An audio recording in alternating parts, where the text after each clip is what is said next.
একটা মহিলাকে আরশের উপর থেকে আল্লাহ সালাম জানিয়েছেন, ওই মহিলাটাই আমার নানি খাদিজা।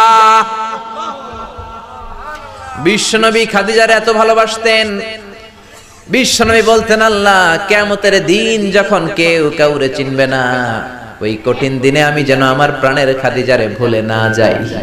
খাদিজা ইন্তেকালের পরে বিশ্বনবী নিজ হাতে দাফন কাফন করলেন, কবরের সামনে দাঁড়িয়ে দোয়া করলেন। দোয়ার পরে সব সাহাবীরা ঘরে ফিরে যায়। আবু বকর বললেন, নবী চলেন ঘরে ফিরে যাই, দাফন শেষ, কাফন শেষ, দোয়াও শেষ। বিশ্বনবী বললেন, না আবু বকর, আমি যাব না, তুমি যাও, আমি কবরের সামনে দাঁড়িয়ে থাকবো।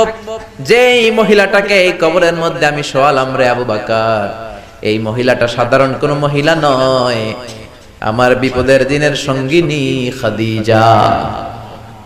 মক্কায় এই মহিলাটাই আমার হাতে প্রথমে কালিমা পড়ে ইসলাম ধর্ম গ্রহণ করেছে। মক্কায় কেউ যখন আমারে সাহায্য করে নাই, তখন আমার খাদিজা আমারে ভুলে নাই। কেউ যখন আমার শেল্টার দেয় নাই, সাহায্য করে নাই, খাদিজা আমারে সাহায্য করেছে। মক্কার লোকেরা 3 বছর শিয়াবে আবি তালেবে আমার জেলের মধ্যে রেখেছিল। আমার কলিজার টুকরা বিবি খাদিজা ওই জেলখানার ভিতরে আমার সাথে ছিল।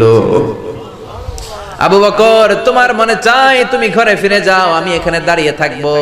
আমি দাঁড়িয়ে দাঁড়িয়ে খাদিজার কবরের 3টা প্রশ্নের জবাব আমি বিশ্বনবী নিজে দিয়ে তারপরে ঘরে ফিরে যাব রে আবু বকর।